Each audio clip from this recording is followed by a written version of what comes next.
Dave Aranda just beat two of Baylor's biggest rivals to maybe the biggest diamond in the rough in the entire transfer portal class. And he's not only done it once, he's done it twice.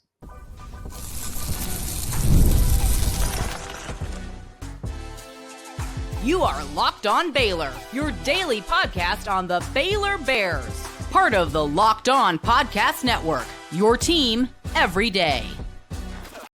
Hello there, Bears fans. Welcome to another episode of Locked On Baylor, part of the Locked On Podcast Network, where it is your team every day. I'm your host, Cam Stuart of ESPN Central Texas and The Cam Show, of course, on YouTube. Appreciate you guys making it your first listen today and every day. Today, we are talking about a little bit of the recruiting battle through the transfer portal. Baylor just got a pretty unknown, untapped potential prospect who might just be the best in this class, and they beat two of their biggest rivals to get there. Plus, I'll be on with Drake Toll of Locked On Big 12. We'll be talking about some of the breakaway going on between the SEC and the Big 10 and the NCAA, where those rumors are at and who might be getting involved. And we'll take another look at this Jake Retzlaff thing.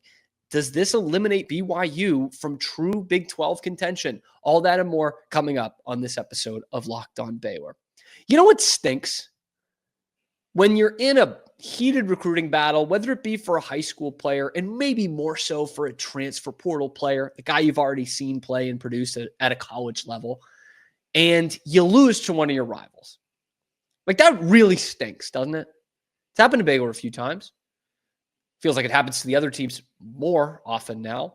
But the only thing that stinks more than that scenario I just laid out for you, was having the same thing happen to you twice. Texas Tech, Utah, they lost out on a blue chip recruit twice now. And Baylor is the beneficiary of it. Jaylin Jones, the edge rusher from UTEP, committed in the portal to the Baylor Bears, a guy who was an all-conference USA selection in year one out in the West Texas town of El Paso, playing for Scotty Walden out there, showed a ton of promise and showed a ton of promise in high school. Like, Baylor was really hot on Jaylin Jones's trail in high school, and those same schools were involved. Texas Tech, SMU, Utah, they were all after this kid, and he eventually had some weird, kind of went in a different direction from Baylor. He had an official visit, he canceled, and then ended up committing to Purdue. And from there, he decommitted from Purdue, spent a year at UTEP, had a pretty productive season, gets back in the portal again, and those players are still there. Purdue is one of them too. SMU, Texas Tech, Utah, these big-time Big 12 rivals for Baylor, two teams with championship ambitions this year in the conference, much like Baylor has. And Dave Aranda wins. Baylor wins. And Sikkim 365 did get some quotes from him, which I will read here. Baylor's coaching staff and I have a close relationship, Jaylin Jones said. We talked and we started to come to the conclusion that Baylor is the place I should have been from the start. And I couldn't agree more. So I canceled my other visit. So take that, SMU. Take that, Texas Tech. Take that, Utah. It's like, I'm not even going to go there. You know what? Why do I need to see those other places? This is where I need to be. And the kid, I mean, again, a ton of promise, out of high school as a prospect, plays a position that Baylor absolutely needs some help at still, even though they've added to the defensive end, the edge position, the pass rush position in the transfer portal. They definitely still need some help there for the short and long term. Here you go, man. 6'5", 230, Conference USA, all-conference team. Played 132 snaps, 12 tackles last year, 60.5 defensive grade. That's from Pro Football Focus, which is also from 365. He's got 3 years of eligibility remaining.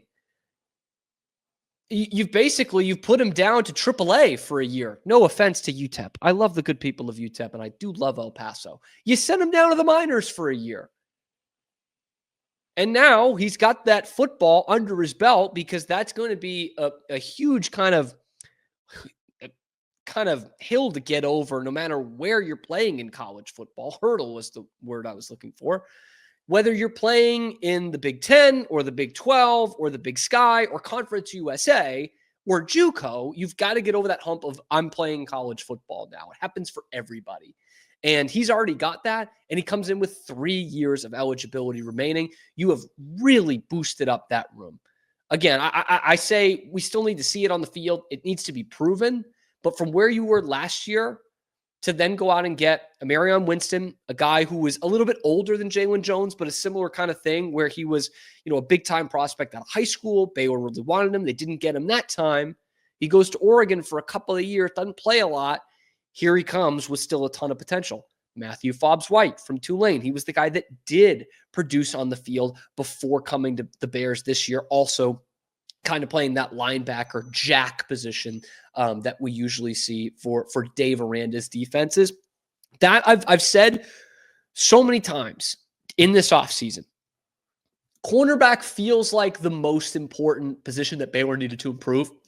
But you can cover up a lot of holes if Baylor can get competitive in the pass rush. And they were not competitive in the pass rush last year. They weren't competitive in the pass rush the year before. I don't think they were even competitive in the pass rush the year before that. You've got to go back to 10 sacks Sugar Bowl record in January of 2022 to go to the last time that Baylor really had a stifling pass rush.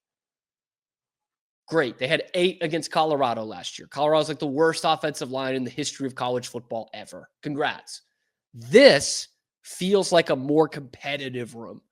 This feels like a defensive front that's ready to wreak some more havoc here. That's what it looks like to me. And I don't know how much Jaylin Jones is going to be the guy this year, but look, there's no reason why he can't be. He played a ton of snaps last year of college football, over 130 snaps last year. I don't care if it's Conference USA. That's Division 1A college football bowl subdivision, baby. That's good football, no matter where you're playing it. So I don't know if he slots in this year because he's the guy who comes in after spring camp, but it's not one of those where it's like, junior college guy, didn't play a lot, or he didn't play a lot of snaps. Maybe you give him some time. Like, this guy's played snaps. He's ready to go in there. And for Baylor, the best part about it is you look at a Texas Tech team that feels like they can win the Big 12 championship this year with their transfer portal haul, a Utah team that feels like they've gotten a lot better in the margins that they weren't good in last year in one-score games. They feel like they can make a run at the Big 12 championship. Vegas feels like they can take a run at the Big 12 championship. You just stole this kid from both of them. And they just missed out on him for a second time. So don't get in my comments and tell me, Tech didn't want him. Look at all these other great transfers they have. Utah didn't want him anyway. You wanted him twice. And you lost both times. And now he's like, shoot, man, I should have never gone anywhere but Baylor. Don't we all agree? Anyway, big win for Dave Aranda and this Baylor staff in the transfer portal, really on the recruiting trail too, because they recruited this kid pretty hard. But let me know what you think in the comment section below. Of course, be sure to like the video, subscribe to the channel. We're bringing you nothing but Baylor content 5 days a week, YouTube, wherever you get your podcasts as well. We are well on our way towards 4,000 subscribers, but we need your help to get there. Coming up next, I'm going to be with Drake Toll, Locked On Big 12, Locked On Baylor crossover. Let's talk about this breakaway for the SEC and the Big Ten, not talking Kelly Clarkson. And we will talk about Jake Retzlaff and what that situation means for the rest of the Big 12. That's coming up next on Locked On Baylor. But first, today's episode is brought to you by Monarch Money. Let me ask you a question. Ever check that bank account and wonder, where did all my money go? Dining out, online shopping, entertainment, it's easy to lose track. That's where Monarch Money comes in. It's your personal CFO, giving you full visibility and control over your finances. If you think it's just a budgeting app, you are so wrong. So wrong. It's a complete financial command center. You can track all your accounts, investments, and spending in one place. So you stop just managing your wealth or managing your money. You start building what we call wealth. And instead of juggling multiple apps, you can use Monarch to check your finances, track your spending, and even plan your long-term goals. You can do it all in one place. So take control of your finances with Monarch Money. Use the code LOCKEDONCollege at monarchmoney.com for 50% off your first year. That's monarchmoney.com, code LOCKEDON, COLLEGE, for half off your first year. Jake Retzlaff, alleged There is an alleged victim who has accused him of sexual assault. It is now a civil court case. He'll either be held liable or he'll be exonerated. We won't know, according to Jake Hatch, until 2026. Middle of 2020, late 2020. We won't know for a long time what happens. And because of that, there is just no way he plays quarterback for BYU this fall. Now, Hatch said it. He was a 10 for 21 against Colorado in that bowl game, right? He had a couple stinkers and BYU still won. But if you're Baylor, who considers itself a contender with Sawyer Robertson, or Iowa State or Kansas State or Arizona State or the teams at the top, I think this helps open the door from a football standpoint to make you feel better about your odds when facing the BYU Cougars. I mean, it has to. And look, I mean, you look back at that BYU season last year, and it is a good point, an interesting point by Hatch, right? Of we talked it up even on our shows last year of like, Retzlaff is not the best statistical quarterback this league has to offer, and it only got better from last year to this year, even subtracting Shedeur Sanders from that. This just got even deeper as a quarterback conference, and he's not in the top tier. But then again, BYU was winning games with their defense. They were winning one-score games, and Drake, you know how important that is to have a good, seasoned quarterback in those one-score games. Those usually come down to who makes less mistakes. And Jake Retzlaff did not make a lot of mistakes. And that is one part of it. The other part is you got to take into account when this is happening. We are late May here. We are a month removed from spring football. Like we're not, and we're another 2.5 months, almost 2 months away from playing more football. Like you are in this dead period where you're worried about recruits, and all of a sudden BYU does not have a starting quarterback. And in this conference, with as open as it is year in, year out, and talking about the tiers of teams rather than one or two teams that can win the conference like the SEC or the Big Ten, in the Big 12, we tier these things. I think this has to knock BYU out of the top tier of contenders. If we put this in a vacuum, because it's a layered, tough situation, but I want to put it into a vacuum of pull the storylines out of it and just consider top contender loses their quarterback to the transfer portal. In terms of Avery Johnson says, hey, I'm going to pack it up. I'm done at Kansas State. I'm transferring. The other Big 12 schools lick their chops and say, good, this is going to help us have a shot at winning the Big 12 conference. Let's say in this vacuum, we are, in essence, just having a contender lose a top quarterback. Does Dave Aranda lick his chops? Does Chris Klieman show up to the office a little more giddy that, hey, now, circumstances aside, this is one less domino we feel like we're really worried about? I think they have to, right? Like that's something that I've been thinking about as a Baylor fan. Obviously not the only part of this situation that I'm thinking about, but this is we take circumstance. If you talk, we're on a football podcast and talk just from the standpoint of a star player is out. Yeah, and that is one more contender taken out of these things. And the other thing too, Drake, in this transfer portal era, there's a lot of question marks for opposing coaches going into the season than there were in years past, right? For the most part, you knew what that team was, that program was coming in. But now in the portal era, look at Colorado and how well Deion did with it year 2. You can turn your roster around and all of a sudden you're a brand new team. And if you're playing them in September, that's tougher to scheme against. And these schools in the Big 12 have got to be thinking like, that is one more kind of wrench thrown into what we thought BYU was going to be. But looking across the conference, that's half the teams, man. You get thrown into a wrench thrown a wrench into what Houston is going to be because they bring in a new quarterback. And so absolutely, I think a lot of these teams are licking their chops, whether for right or for wrong, whether BYU is going to be a lesser team than they were last year. But you also got to take into account too, again, from a football standpoint, the kind of locker room aspect of all this, right? These players are locked in. They can't go anywhere. And this can be a really beneficial thing in terms of a rallying point, again, from the football standpoint, or it could be hugely detrimental. You could have a locker room full of guys who are saying, our season's gone up in smoke before it's even started, and here we are. We still have to be here. We have to continue and try and act like we're going to be the same team that we were with Jake Retzlaff as our quarterback, and that can take a huge toll on them. So, yeah, I think there's a lot of teams in this league maybe even the ones that we aren't thinking of as championship contenders that are like, that's one less thing to worry about when it comes to these contenders in the Big 12 conference. Is BYU out of the contender race? I think so. It's too much, even with a kind of middle of the road quarterback in this conference. It just feels like a lot to lose a guy with a lot of starts under his belt, over a year of experience and got better and better and better. To lose him at this point of the offseason, I think that's too much. I would put them in that second tier because of how good the rest of their team is, but not in the top tier of contending teams anymore. Coming up, the government can shut down the SEC and the Big Ten. Maybe not exactly, but something close to that. This is a Locked On Big 12, Locked On Baylor crossover. Today's show is brought to you by Monarch Money. Why? Because Monarch Money is where I go as the 24-year-old who looks at his bank account and says, my money's gone. It's very easy to lose track for anybody of your personal finances. That's where Monarch Money, your own CFO, comes in. Complete financial command center. You stop managing your money. You start building wealth. When I started using Monarch, I realized how much I'm spending on stupid little stuff that I shouldn't be spending my money on. And now, with accountability, I budget smarter and save. Set goals with your partner and share your personal accounts as well. It's never been easier. Monarch Money. Use code LOCKEDONCollege at monarchmoney.com for 50% off your first year.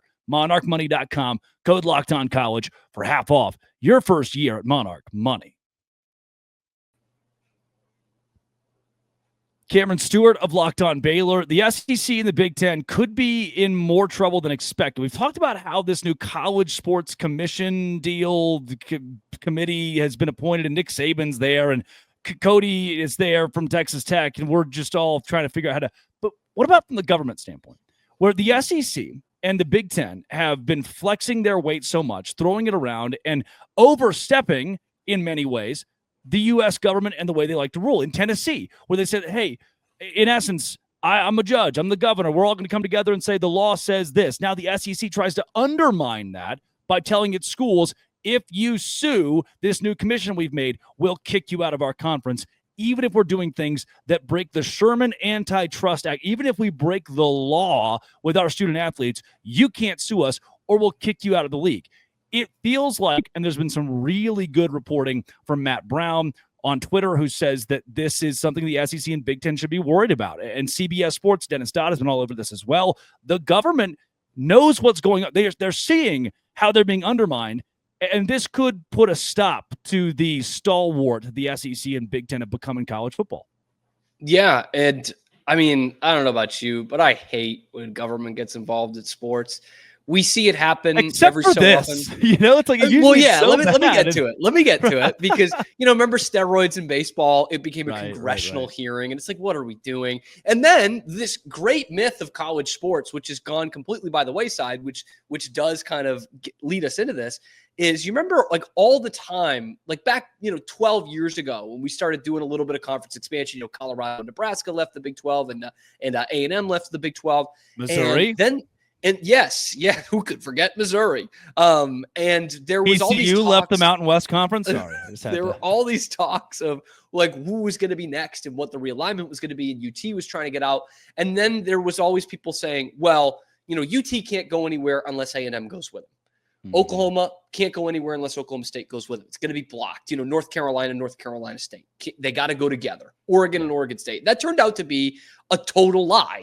We see it now more and more. And so, yes, this is the good time when the government becomes involved, because this now becomes kind of, in a way, a government issue, right? A state government issue. The highest paid employees in these states are the flagship university college football coaches. And this is a massive, massive moneymaker for a lot of states, especially in the South, that this college football revenue. And if you look at the Big Ten, for example, not in the South, so I'll take them out of it, does it really help the state of Michigan that USC and UCLA are in the conference? Like, oh, you should be getting more tourism from California, but you're not. Like, you're not getting that. And what you would take away is someone from, a game against Minnesota, where you would have a lot of people coming in, or Wisconsin, a lot of people coming in. It's the same way, in the SEC. What if A&M is playing Florida? Yeah, you're gonna get some people in there, but for years you missed out on the UT people coming in, or the Oklahoma people coming in that are very prevalent in that actual space where they're located, not like Florida or South Carolina. So yeah, this becomes a government thing, kind of in a backward way, but in a really prevalent way. So is the government finally going to save us, Drake? I think they might. And happen? Cody Campbell says, this is from Dennis Dodd of CBS Sports, Campbell has criticized the two conferences' stranglehold on amateur athletics and their efforts in Washington, D.C. Campbell's been public, saying, hey, the SEC and the Big Ten want to get in bed with the U.S. government, and the government, based on what is written in the whole ass Constitution, can't do this thing. Pardon my language, but it's crazy that this guy is being so bold as to say, wait a second, they're asking us to just skirt around the law. These acts that we placed into government, we can't do that. The direct quote from Campbell, this is crazy. He says, the NCAA is broken, which, yes, we'll get there. But handing the keys to a few fat cats is worse. America thrives on competition, not cozy cartels blessed by DC. That's a man that I want representing my conference. That is what I'm talking about here. To put this into perspective, this would be like if the Locked On Podcast Network was failing, which it's not. It's as good as it's ever been. And it was failing, and they were like, you know what? Just give Drake the keys. Just let Drake do whatever. That would be bad for America, okay? And we can't have that. And I think there is kind of some pathos with this of like, this is the American game. College football is not played at this level anywhere else. It's really only played at any level in Canada, right? Like it's not, this is a uniquely American thing. And it is supposed to be for a lot of states and schools that would have normally been forgotten about. This was not Harvard and Yale in the 1890s. Like we kind of squashed that a long time ago. So I loved seeing that reporting. Like it got me so fired up. Like you can't go, you've already gone against a ton of American ideals in this just insane realignment. But now what we do with changing the college football playoff and breaking away from the NCAA and just crushing the little guys, that is literally going against the law. And there's no cooler thing than the Constitution. Let me tell you, kids.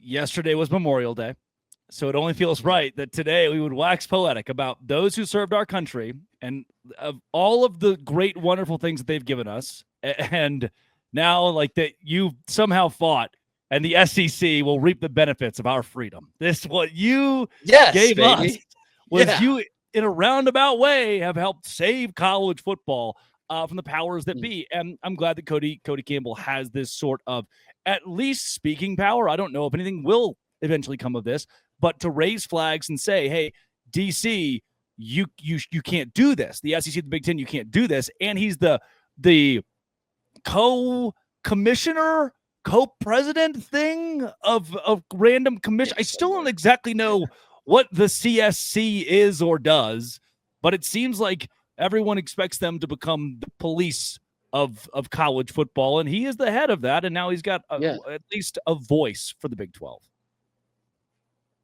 Which is what we need out there, more than the guys like us.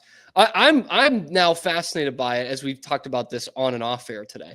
But like, is the government going to win here? Like, is this going to be a stall? Do you think is this going to be like a college football filibuster? And Big Ten, if they combine forces to become bigger than the United States government, because they might already be more powerful than the government. Like they've got the King of Jordan on the phone right now. He's like, your biggest stadium, we'll play there. I have gotten full-size toothpaste bottles or toothpaste tubes through TSA, which is a federal government thing, and you're not supposed to have full-size toothpaste tubes. Blacklist. I think the Big Ten and the SEC can stop me from doing that. I just think they have more power. A buddy of mine one time brought me my favorite sour in the world. It's a 16-ounce can. I'm drinking. This is just an energy drink, but 16-ounce can from Alaska, from Anchorage, Alaska. It is carry-on. Which is basically Russia. It's 16-ounce can of Alaska Brewing Company, 49th State Brewing Company, red cider, Pabs, whatever, sour, whatever it was, Tiger's Blood sour. He was like, yeah, it was just my carry-on. Your what? Yeah, I just brought in my carry-on. I just didn't. You can't. That's like 4 times the amount of liquid you're supposed to legally have. Like, I don't know, man. Do you want it or not? Like, yeah, I thank you. That's how strong the government is today. They can't even deal with the SEC and Big Ten. This is how they can. This can be their comeback right here. Those Big comeback for the government, baby.